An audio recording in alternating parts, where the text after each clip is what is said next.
આપણી સાથે અત્યારે પરસોત્તમ પીપળિયા છે, તેમની સાથે જ ચર્ચા કરીએ, કારણ કે બાગેશ્વર બાબા અત્યારે રાજકોટમાં છે. પરસોત્તમભાઈ, તમારી અટકાયત કરવામાં આવી હતી, કેમ અટકાયત કરવામાં આવી હતી અને કારણ શું હતું?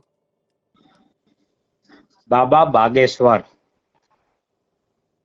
જેને 2 દિવસ કથાનો, પેલા તો 3 દિવસ કથાનો જ કાર્યક્રમ હતો અને હનુમંત કથા કરવામાં આવશે એવું જાહેર કરવામાં આવેલ આયોજક સમિતિ તરફથી. ત્યારે અમોને દેશત હતી કે આ કથા એક માત્ર બાનું છે, પણ એની પાછળ દિવ્ય દરબાર લગાડવામાં આવશે, જે દિવ્ય દરબાર કહે છે, જેને હું પ્રેત દરબાર કહું છું. આ પહેલેથી મારી બાબત શંકા હતી. બાબા બાગેશ્વરે હનુમાન ચરિત્ર ઉપર 2 દિવસ દરમિયાન અડધી કલાક પણ બોલ્યા નથી, કારણ કે એનામાં હનુમાન ચરિત્ર ઉપર બોલવાની કોઈ ક્ષમતા પણ નથી અને હનુમાન ચરિત્ર શું છે એ બાબા બાગેશ્વર જાણતા પણ નથી. મને આવો ચોક્કસ મારો અભિપ્રાય છે.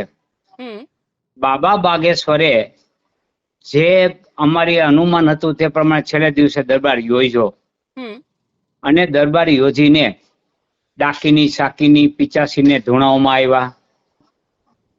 એના કરતા ગંભીર બાબત ગોપીબેન તે છે કે એક નાના બાળકને ધોણાવવામાં આવ્યો. આહવાન તો બાબાએ જ કર્યું હતું, આવો ડાકીની, સાકીની, પિચાસીનીઓ, આવો પ્રેતાત્માઓ, એવું ખુલ્લા મંચ ઉપરથી બાબાએ આમંત્રણ આપ્યું હતું.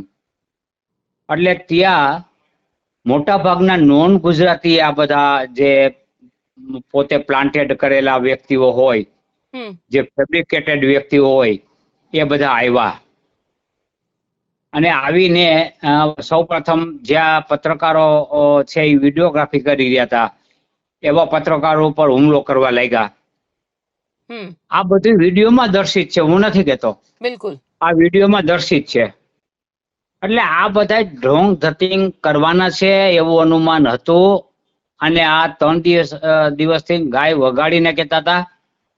મેં પેલા પોલીસમાં અરજી કરેલી કે તમે અંધશ્રદ્ધા ફેલાવનારને ઝેડ કેટેગરીની સુવિધાઓ આપો છો, તમે એને પોલીસના ધાડાઓ સુરક્ષા માટે આપો છો, ત્યારે મને માત્ર દરબારમાં હાજરીને એનો પર્દાફાશ કરવા માટે એક આલોચક તરીકે મને માત્ર પોલીસ રક્ષણ આપો, માત્ર પોલીસ રક્ષણ. હું એમ નથી કેતો કોઈ મને ધાડાઓ આપો, મારે દરબારમાં જવું છે, મારી અરજી નકારી.